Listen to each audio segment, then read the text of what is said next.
오늘은 율법의 완성 예수 그리스도라는 제목으로 말씀을 전합니다. 자, 이 표를 보시면, 화면에 보시면 예수님이 오시기 전 시대가 있고 구약 시대죠. 또 예수님이 오시고 나서 신약 시대가 있죠. 지금은 예수님이 승천하시고 성령 시대라고 그렇게 말을 하죠. 자, 그런데 우리가 그런 질문들을 자주 듣습니다. 뭐냐면 이순신 장군은 천국 갔을까요? 못 갔을까요? 그때는 예수님이 이 땅에 오셨지만 구원의 복음이 우리나라에 들어왔습니까? 없습니까? 안 들어왔습니까? 안 들어왔지요. 그럼 복음을 듣지 못했잖아요. 그럼 무조건 그 사람들은 지옥에 가는가? 이제 그런 의문이 있을 수 있어요. 자, 그래서 오늘은 이 구원의 여러 가지 복잡한 문제들을 우리가 말씀을 통해서 한번 정리하는 그런 시간을 가질 텐데, 자, 노아가 있죠. 자, 구약 시대에 노아는 율법 전 세대입니다. 율법 전 세대입니다. 그러니까 모세가 율법을 받기 전에 세대의 노아입니다. 그러면 노아는 하나님께서 어떻게 심판하십니까? 무슨 근거를 가지고, 무슨 기준을 가지고 심판하십니까? 율법이 있을 때는 율법을 가지고 심판을 하지만 율법이 없잖아요. 노아는 어떻게 구원을 받을까? 그게 이제 우리가 말씀을 통해서 정리가 돼야 됩니다. 그렇죠? 자, 그 다음 또 봅시다. 모세가 율법을 받았어요. 이스라엘 백성도 율법 세대죠. 그 율법이 있는 사람들은 율법으로 심판을 받겠죠. 자, 그 다음 봅시다. 우리나라의 선조들, 예수님 오시기 전에 선조들 있죠.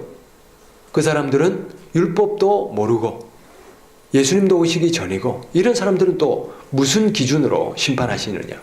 또 봅시다. 이순신 장군 나왔어요. 우리나라에 복음이 들어오기 전입니다. 이분들은 어떻게 구원받나. 또 옆집 아저씨, 무슨 소리냐. 이거 지금 복음이 우리나라에 들어와 있죠. 복음을 다 들어서 알죠. 그런데 하나님께로, 예수님께로 안 들어오는 옆집 아저씨는 어떻게 하나님이 심판하시냐. 이런 것들을 우리가 말씀을 통해서 정리해 봅시다. 자, 어디를 펴시냐면 로마서 2장 6절. 하나님께서는 각 사람에게 그가 한 대로 갚아 주실 것입니다. 아멘.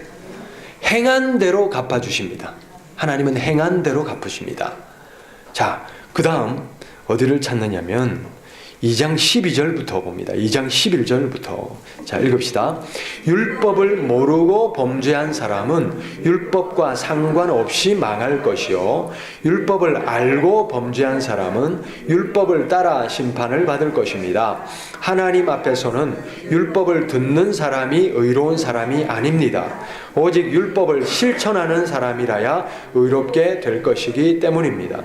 율법을 가지지 않은 이방 사람이 사람의 본성을 따라 율법이 명하는 바를 행하면 그들은 율법을 가지고 있지 않아도 자기 자신이 자기에게 율법입니다. 그런 사람은 율법이 요구하는 일이 자기의 마음에 적혀 있음을 드러내 보입니다. 그들의 양심도 이 사실을 증언합니다. 그들의 생각들이 서로 고발하기도 하고 변호하기도 합니다. 아멘. 여기 보면 이순신 장군 나왔죠? 뭐라고 되어 있습니까? 14절. 율법을 가지지 않은 이방 사람이, 이순신 장군이죠. 우리 선조들이죠. 율법은 주셨지만 율법을 모르는 사람, 예수 그리스도는 주셨지만 예수 그리스도를 모르는 사람, 그런 사람들은 하나님이 어떤 근거로, 어떤 기준으로 심판하느냐면, 본성을 따라 율법이 명하는 바를 행하면 그들은 율법을 가지고 있지 않아도 뭡니까? 자기 자신이 자기에게 율법입니다. 그 다음에 15절. 그런 사람은 율법이 요구하는 일이 자기의 마음에 적혀 있음을 드러내 보입니다. 그들의 뭐라고 되어 있습니까? 양심도. 할렐루야. 양심. 하나님께서 이순신 장군이나 우리 선조들이나 그런 사람들은 양심, 하나님이 창조하실 때 우리 안에 새겨주신 양심에 따라 그들을 심판하겠다는 겁니다. 그래서 2장 6절에 뭐라고 되어 있습니까? 하나님께서는 각 사람에게 그가 행한 대로, 한 대로 갚아주십니다. 그렇게 되어 있습니다. 그러니 이제 이순신 장군도 우리 선조들도 율법을 모르는 사람도 예수 그리스도를 영접하지 않은 사람도 다 무엇에 따라 심판받는다? 양심에 따라서 행위를 행한 대로 보응을 받습니다. 그래서 마지막 심판대가 이렇게 행한 대로 보응받는 사람들이 아마 길게 줄을 서 있지 않을까, 이제 그런 생각을 해보는 겁니다. 자, 그런데 우리가 여기서 한 가지 더 질문을 할 수 있는 게 뭐냐면, 과연 양심으로 구원받을 수 있는 사람이 몇이나 되겠나 하는 겁니다. 그렇죠? 하나님이 행한 대로 그 양심에 따라서 구원을 심판을 하시는데, 양심대로 하나님께서 노아 같은 사람은 하나님께서 의로운 사람이라고 하나님이 인정해 주셨어요. 그렇죠? 노아는 의인이요 당세에 완전한 자다, 비난을 받지 않은 자다. 원문에 보니까 그렇게 되어 있습니다. 사람들로부터도 비난받지 않고 하나님께서도 이 사람은 의인이다 인정해 줄 정도로 그렇게 양심이 바른 사람이었거든요. 그런 사람들은 다 구원을 받겠죠. 그러나 이렇게 양심이 바른 사람이 몇이나 되겠냐 하는 거예요. 그래서 하나님이 율법을 주신 거예요. 자, 이게 무슨 소리냐? 자, 율법을 주신 목적 찾아봅시다. 구약 레위기서 18장 5절. 그러므로 너희는 내가 세운 규례와 내가 명한 법도를 지켜라. 규례와 법도, 이게 율법입니다. 자, 이걸 지켜라. 어떤 사람이든 이것을 지키기만 하면 그것으로 그 사람이 살 수 있다. 나는 주다. 할렐루야. 율법을 주신 목적이 뭡니까? 살리려고. 이게 무슨 소리냐면, 이스라엘 백성이 이집트에서 400년간을 종살이를 했어요.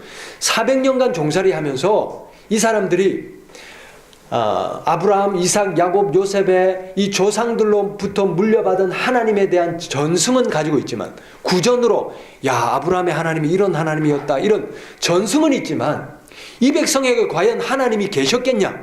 이 백성이 과연 하나님을 믿고 있었겠냐? 이런 걸 한번 생각해 보셔야 됩니다. 그래서 이스라엘이 400년 동안을 그 땅에 갇혀 있으면서는 아마 이집트의 온갖 우상과 이집트의 악한 문화와 이런 거에 아마 찌들려 있는 그런 백성이었을 거예요. 그러니 하나님이 그저 이 백성 200만 명이 넘는, 장정만 50만 명이 넘으니까 이 백성을 그대로 몸만 가나안 땅으로, 약속의 땅으로 옮겨준다고 이 백성이 하나님의 백성 되는 게 아니더라 하는 겁니다. 그래서 하나님이 이스라엘 백성을 홍해를 가르고 시내산에서 2년 동안을 머물게 하시면서 제일 먼저 하시는 작업들이 뭐냐면, 이 율법을 주시고 제사 제도를 만들어 주시고 땅을, 성소를 만들어 주시고 제사장들을 세우고 이렇게 거룩하게 하는 작업들을 합니다. 그래서 이 백성이 그냥 몸만 옮긴다고 하나님 백성 되는 게 아니라 거룩하게 하나님의 백성으로 새롭게 되는, 그 거듭나는 그런 연단을, 훈련을 하는데, 그 대표적인 것이 바로 율법이라는 겁니다. 율법을 주신 목적이 뭐라고요? 내 규례와 법도를 지켜 행하라. 누구든지 이를 행하기만 하면 어떻게 된다? 살리라. 살리려고 주셨다는 거예요. 이집트에서는 너희들이 이렇게도 행하고 저렇게도 행하고 죽을 짓인지도 모르고 행하고, 이게 살 길인지 죽을 길인지 구분도 못하고 행했지만 그게 아니라는 거예요. 하나님의 말씀대로 이제는 이렇게만 행하라. 그리하면 살 것이다. 그러라고 주신 것이 바로 율법입니다. 그래서 십계명이 대표적이죠. 다른 신들을 내게 두지 말라.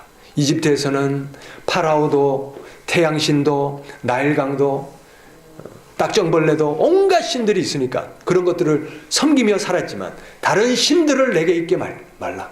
또 우상을 만들지 말라. 하나님의 이름을 망령되이 일컫지 말라.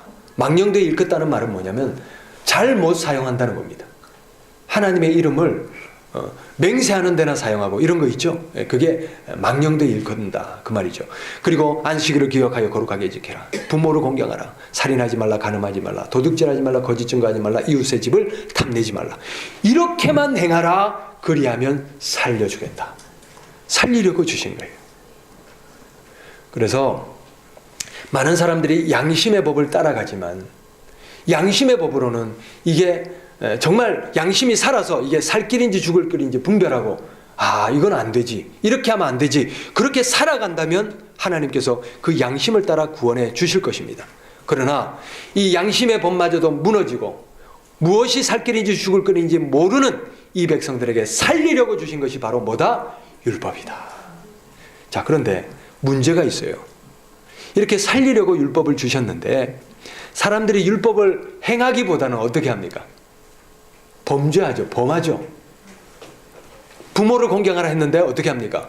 부모를 공경하지 않죠. 간음하지 말라 했는데 간음하죠. 도둑질하지 말라 도둑질하죠. 거짓말하지 말라 거짓말하는 거예요. 그럼 어떻게 합니까? 이렇게 범죄하고 타락하는 백성들을 어떻게 합니까? 그래서 하나님이 이 백성을 살리기 위해서 또 한 가지 살릴 길을 주시는데 그게 바로 뭐냐면 제사제도입니다. 자, 레위기 17장 11절.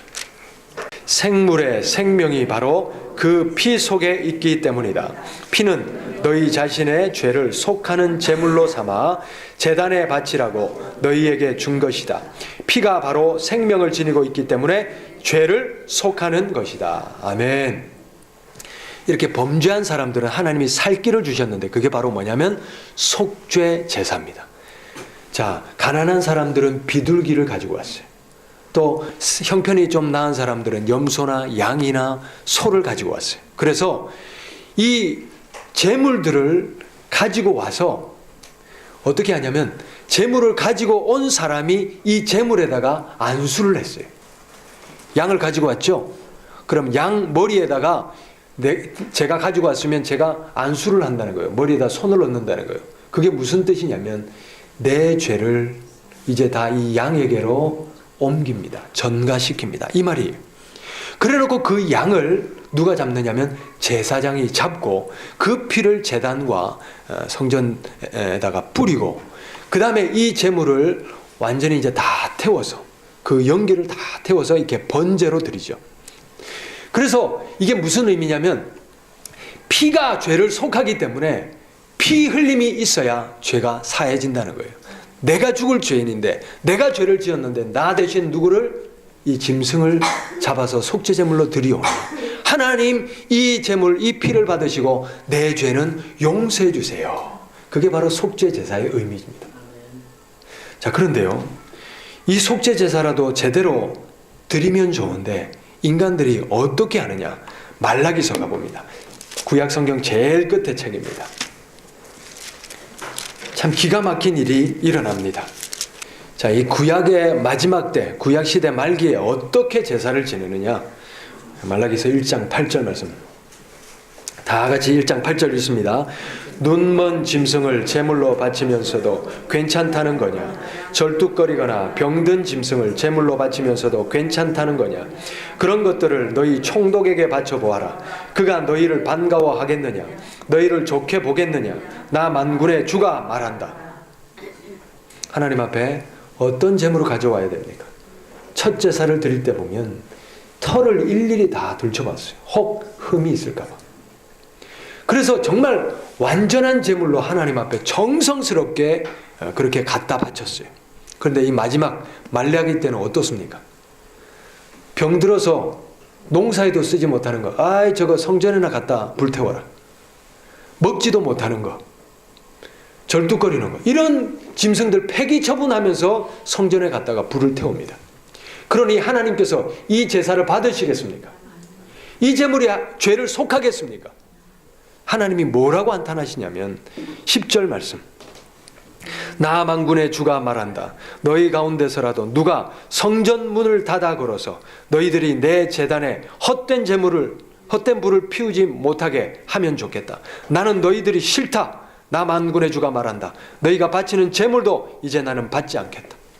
얼마나 충격적입니까?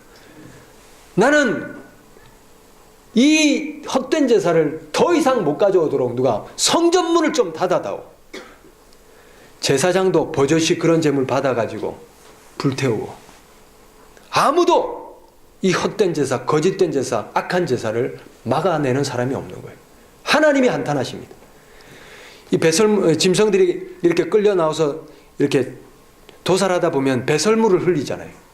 그때 하나님이 뭐라고 하시면 저 똥을 너희 얼굴에 갖다 발라라.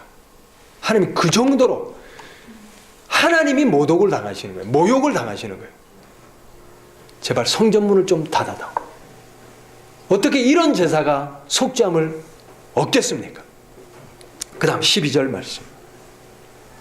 그런데 너희는 주님께 차려드리는 상쯤은 더러워져도 괜찮아 하면서 너희들도 싫어하는 음식을 제물이라고 그 위에 바치니 너희는 지금 내 이름을 더럽히고 있다. 너희는 또 이 얼마나 실증나는 일인가 하고 말하며 제물을 멸시한다. 나 만군의 주가 말한다. 너희가 훔쳤거나 절뚝거리거나 병든 짐승을 제물이라고 가지고 오니 내가 그것을 너희에게서 달갑게 받겠느냐. 나 주가 말한다. 2장 5절 말씀. 내가 레위와 맺은 언약은 생명과 평화가 약속된 언약이다. 나는 그가 나를 경외하도록 그와 언약을 맺었고 그는 과연 나를 경외하며 나의 이름을 두려워하였다. 그렇죠? 처음 율법을 주실 때는 생명과 평화의 언약이었어요. 하나님이 너희가 이렇게 행하기만 하면 살 것이다. 그리고 혹시 죄를 범하였을지라도 이렇게 나에게 피로 제사를 드리면 제사를 가져오면 내가 너희들의 죄도 사하겠다. 생명과 평화의 언약입니다. 그런데 이 언약을 우리가 깨뜨려버렸어요. 인간이 깨뜨려버렸어요. 철저히 멸시해요. 계속되는 제사가 진행되다 보니까 실증난다. 번거롭다. 이런다는 겁니다. 그러니 이 제사가 더 이상 효용이 없는 거예요. 효력이 없는 거예요. 이제는 우리가 하나님이 주시는 율법도 파기해버렸고 우리가 하나님이 속죄의 도구인 제사마저도 우리가 폐기 처분해버렸어요. 이제 어떻게 됩니까? 그래서 3장 1절 말씀. 3장 1절 말씀. 같이 읽읍시다. 내가 나의 특사를 보내겠다. 그가 나의 길을 닦을 것이다. 너희가 오랫동안 기다린 주가 문득 자기의 궁궐에 이를 것이다. 너희가 오랫동안 기다린 그 언약의 특사가 이를 것이다. 나 만군의 주가 말한다. 아멘. 그래서 하나님이 마지막으로 무슨 말씀을 주시냐면 내가 이제 내 언약의 사자를 보내겠다. 이제 하나님께서 약속하신 그 길을 평탄하게 하는 사람이 누구냐면 세례 요한이고 그리고 6개월 후에 드디어 주가 예수 그리스도께서 이 땅에 오시지요. 그래서 우리가 폐기 처분에는 이 속죄 제사와 율법과 이 하나님의 구원의 방법들을 이제 누가 오셔서 완성해 주시냐면 예수님이 오셔서 완성을 해 주시는데, 자, 예수님이 오신 목적이 뭐냐? 자, 한번 찾아봅시다. 요한복음 1장 29절.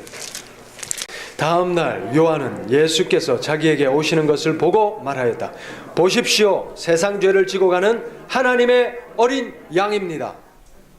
이게 무슨 소리냐면 세례 요한을 하나님께서 6개월 먼저 예수님의 길을 예비하라고 보내주셨는데 하나님의 계시와 또 하나님의 뜻이 있었겠죠. 그런데 세례 요한이 예수님을 처음 보자마자 예수님이 이제 드디어 때가 된 줄 아시고 세례 요한에게 세례를 받고 공생애를 시작하기 위해서 세례 요한에게 오시는 것을 보자마자 세례 요한이 뭐라고 외치냐면 세상 죄를 지고 가는 뭐라고요? 하나님의 어린 양입니다. 하나님의 어린 양입니다. 그래서 예수님이 오신 목적이 뭡니까? 어린 양 되려고 오셨습니다. 우리가 폐기 처분해 놓은 이 제사를 어린 양이 되셔서 완성해 주러 오신 분이 바로 누구라고요? 예수님입니다. 그 다음, 자, 마태복음 5장 17절 앞으로 좀 넘어가셔요. 내가 율법이나 예언자들의 말을 폐하러 온 줄로 생각하지 말아라. 폐하러 온 것이 아니라 완성하러 왔다. 아멘. 예수님이 오셔서 두 가지를 완성하셨는데 하나는 뭐냐면 무너진 제사를 완성하셨고 또 한 가지는 뭐냐면 율법을 완성하러 오셨어요. 율법을. 이게 무슨 소리냐면 이대로 행하면 살리라 하고 율법을 주셨는데 우리가 율법을 지키지 못함으로 말미암아 율법이 우리를 살리는 법이 되게 한 것이 아니라 죽이는 법이 되게 하였다는 거예요. 이게 무슨 소리냐면 율법을 있는 그대로 행할 때는 살리는 법이 되지만 이것을 거역하고 범하면 어떻게 됩니까? 부모를 공경하라 하는 법을 우리가 거역했어요. 그러면 이 법 때문에 우리가 심판을 받게 되는 거예요. 부모를 공경하라고 했는데 너희들 부모 공경하지 않았구나. 이렇게 되죠. 그러니까 하나님은 우리를 살리려고 율법을 주셨는데 우리가 율법을 범함으로 말미암아 율법이 우리를 죽이는 법, 심판하는 법이 되게 하고 말았다는 거예요. 그러니까 율법의 원래 목적하던 바가 깨뜨려졌죠. 그런데 예수 그리스도께서 오셔서 이 율법이 어그러진 것을 해결해 주시는데 그게 바로 정말 복음 중에 복음이죠. 로마서 3장 21절. 자, 오늘 우리 본문 말씀 자세히 우리가 읽어보면서 예수님이 왜 이 땅에 오셨는지를 다시 한번 새겨볼 수 있기 바랍니다. 로마서 3장 21절 말씀. 그러나 이제는 율법과는 상관없이 하나님의 의가 나타났습니다. 그것은 율법과 예언자들이 증언한 것입니다. 율법과 예언자들이 이미 예수 그리스도께서 오실 것이라고 증언을 했죠.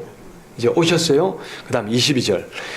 그런데 하나님의 의는 예수 그리스도를 믿는 믿음을 통하여 오는 것인데 모든 믿는 사람에게 미칩니다. 거기에는 아무 차별이 없습니다. 23절. 모든 사람이 죄를 범하였습니다. 그래서 사람은 하나님의 영광에 못 미치는 처지에 놓여 있습니다.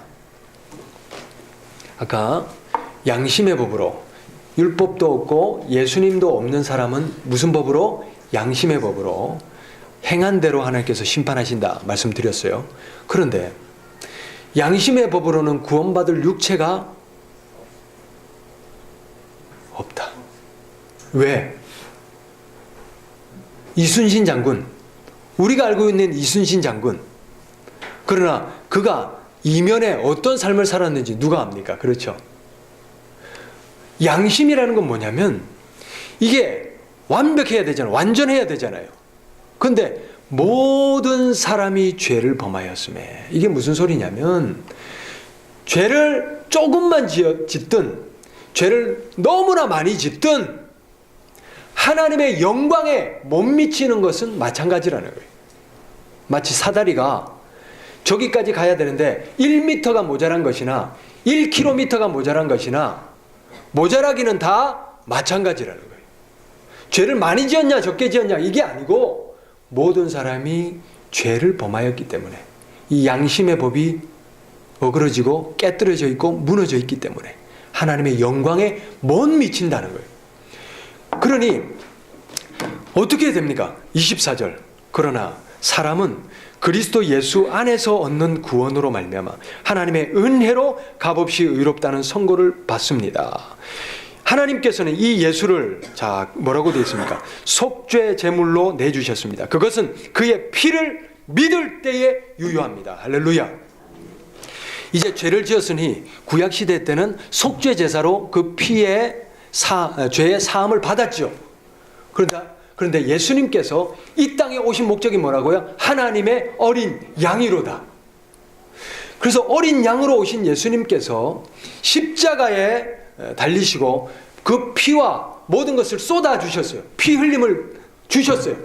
그러므로 말미암아 이제는 예수님께서 어린 양이 되셔서 히브리서에 뭐라고 되어 있냐면 짐승의 피로도 우리에게 죄 사함의 권세가 있는데 하물며 하나님의 아들 예수 그리스도의 피가 너희 모든 죄에서 사함을 주시지 못하겠느냐. 할렐루야. 그래서 이 예수님의 피는 한 번에, 따라합시다, 한 번에 영원토록 효과를 주시는, 짐승의 피와는 비교할 바가 안 되는, 짐승의 피는 죄를 지을 때마다 들고 와야 돼요. 맞죠? 그러나 예수님의 피는 한 번 십자가 져주심으로 말미암아 그 효과가 영원토록 모든 인류에게 주어지는 완벽한 속죄의 제사입니다. 그런데 이 예수를 그냥 예수님 십자가 져주셨다, 이것만으로 모든 인류가 구원받는 게 아닙니다. 어떤 사람이 효과를 받습니까? 믿을 때에 유효합니다. 따라합시다. 믿을 때에 효과가 있다. 그래서 예수 그리스도를 믿으셔야 돼요. 믿으셔야 그 효과가 들어오는 겁니다.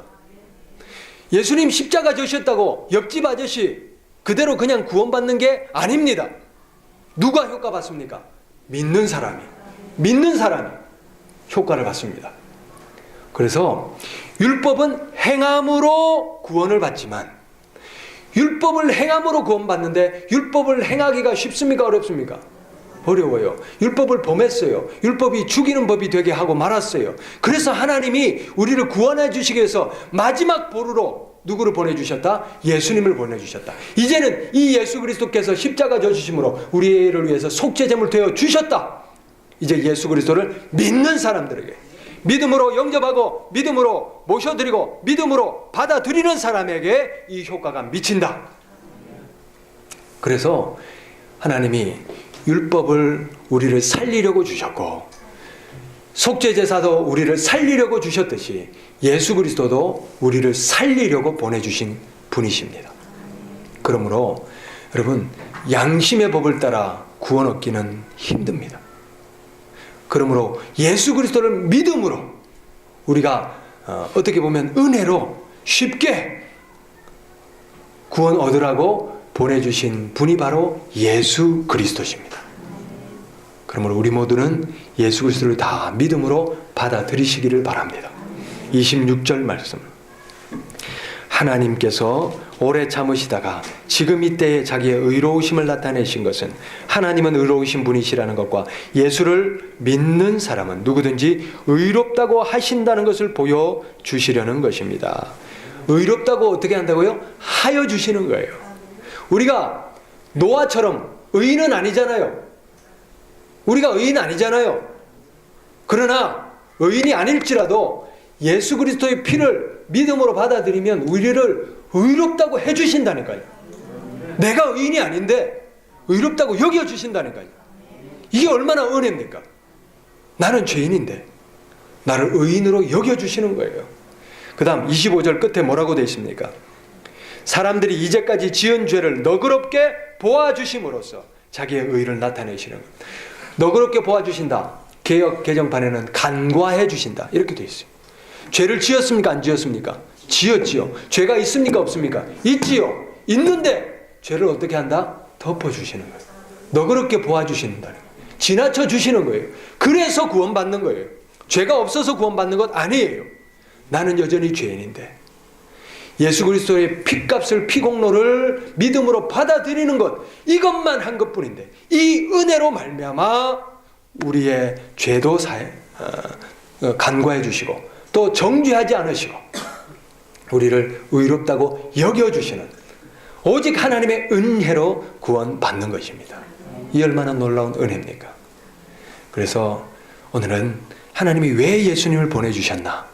우리가 폐기 처분해버린 그 율법을 완성시키기 위해서, 우리가 폐기 처분해버린 그 속죄 제사를 완성해 주시기 위해서 예수님 이 땅에 오셔서 속죄의 제물 되시고, 또 우리가 도무지 죽었다 깨어나서는 할 수 없는 우리의 의로 말미암아 구원받기는 걸러버린 우리를 위해서 예수님 대신 속죄의 제물 되심으로 그 우리 죄를 예수님께서 다 지시고 십자가 희생 제물 되어 주심으로 말미암아 이제는 예수 그리스도를 믿음으로 영접하는 사람들에게 값없이 허락하시는 그 은혜로 말미암아 우리가 구원 얻게 됐습니다. 이 예수님을 다 영접하시기를 바랍니다. 모셔드리시기를 바랍니다. 그리고 끝까지 붙들고 가시기를 바랍니다. 예수님 놓쳐버리면 안 됩니다. 우리 안에 예수님 계셔야 됩니다. 끝까지 심판대 앞까지 모시고 가셔야 됩니다. 그리하여 구원 얻는 천국 백성 다 되실 수 있기를 바랍니다.